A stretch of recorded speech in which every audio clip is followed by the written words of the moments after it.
Assalamualaikum warahmatullahi wabarakatuh. Ya, aku bingung ya hingga saat ini.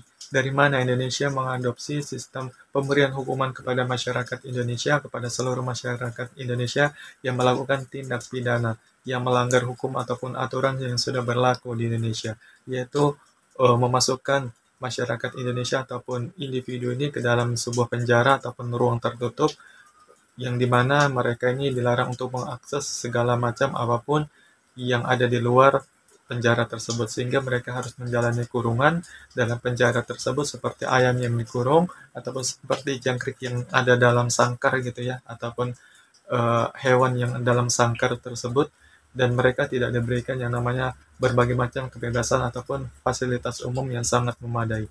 Jadi mereka hanya berdiam diri di sana dan ngapa-ngapain, mungkin ada juga yang namanya rehabilitasi, kemudian ada namanya pembangunan akhlak ataupun yang lainnya. Jadi mereka ini cuma di dalam sarang ataupun dalam tempat gitu ya, yang dimana mereka ini hanya terputar-putar tempat situ saja, dan mereka menjalani hukuman sesuai dengan ketentuan ataupun ketetapan yang mereka terima dalam persidangan setahun, 2 tahun, 3 tahun, dan seterusnya, ataupun bahkan hukuman mati. Nah, teman-teman, hal tersebut itu akan menguras yang namanya anggaran negara gitu ya. Apabila mereka hanya didiamkan dalam suatu sarang tersebut ataupun suatu tempat tersebut dan mereka tidak menghasilkan apa-apa.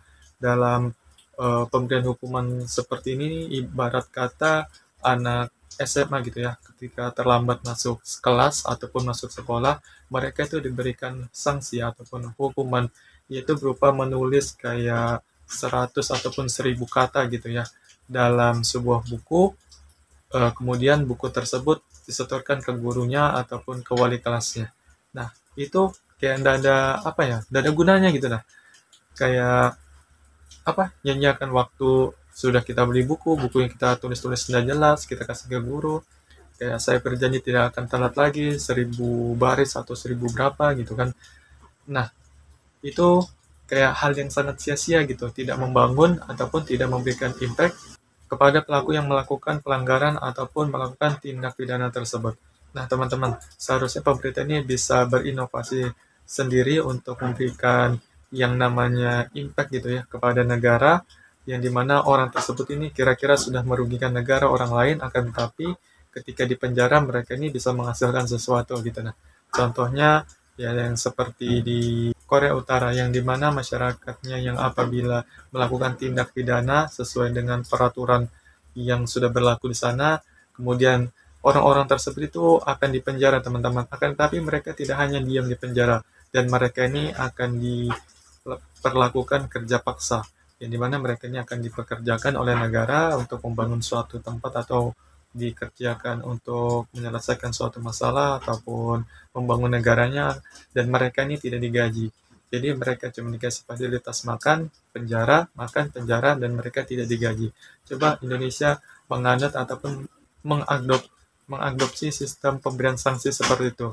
Ya, jadi masyarakat Indonesia yang di penjara ini tuh dikerjakan paksa oleh pemerintah untuk membangun terkait proyek-proyek pemerintah seperti PSN, kemudian jalan tol dan lain-lain. Jadi orang-orang ini tidak usah digaji gitu teman-teman. Kita tidak perlu kontraktor. Jadi orang-orang yang di penjara ini kita kerjakan paksa biar aja mau mati atau bagaimana gitu.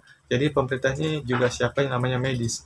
Kalau mereka sudah bekerja keras untuk negara, untuk membangun negara, dan pemerintah juga hadir terkait perlindungan mereka, terkait perlindungan medis, kemudian dosa digaji gitu kan, karena kerja paksa.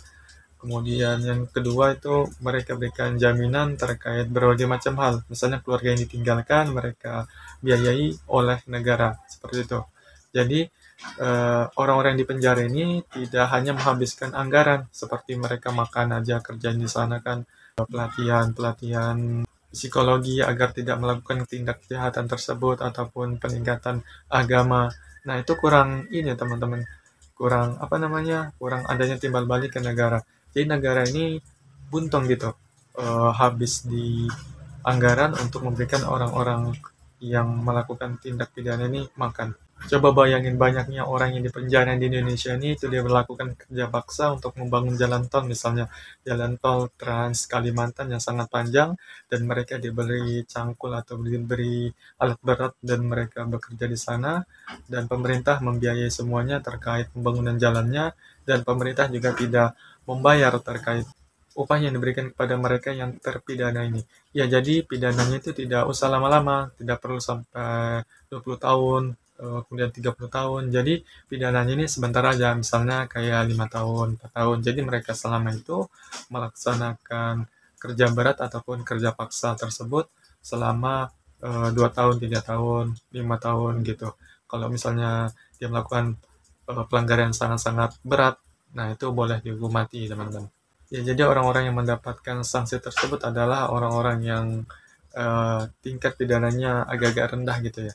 Jadi itu akan membentuk habit kita sebagai masyarakat Indonesia gitu, agar kita lebih takut gitu ya, lebih waspada, dan kita juga akan berpikir 2-3 kali sampai 1000 kali untuk melakukan tindak pidana yang melanggar hukum. Dan selain itu juga negeri kita juga dibangun oleh bangsa kita sendiri, oleh orang-orang yang ada di rutan ataupun di penjara tersebut. Ya, jadi kita bisa melihat terkait karya dari mereka, orang-orang yang di penjara. Jadi orang-orang yang di penjara ini tidak hanya tidur, makan tidur, kemudian pelatihan ataupun senam yang tidak jelas itu. Jadi mereka ada karya ataupun ada sumbangsih pada negara, membangun negara seperti fasilitas umum dan PSN dan lain-lain. Hal tersebut akan lebih efisiensi anggaran gitu ya, kalau pemerintahnya juga tidak ikut korupsi gitu. Yang menjadi permasalahan itu nanti orang-orang yang di penjara ini sudah dikerjakan paksa, kemudian dikasih pemerintah itu namanya modal ataupun anggaran gitu ya, untuk pembangunan jalan dan lain-lain, akan tapi malah pemerintah ataupun orang yang mengkoordinasi terkait jalan, pelaksanaan jalannya kerja paksa ini malah yang melakukan tindak pidana korupsi. Bagaimana? Indonesia adalah negara koruptor yang gitulah teman-teman, yang goblok dan tolol, banyak pikirannya terkait uang, uang, uang. Jangan percaya apabila ada pejabat yang mengatakan bahwa dia akan berdeduksi untuk negaranya 100% dan tanpa pamrih. Kalau ada pejabat yang mengatakan seperti itu, berarti dia sudah berbohong. Terima kasih.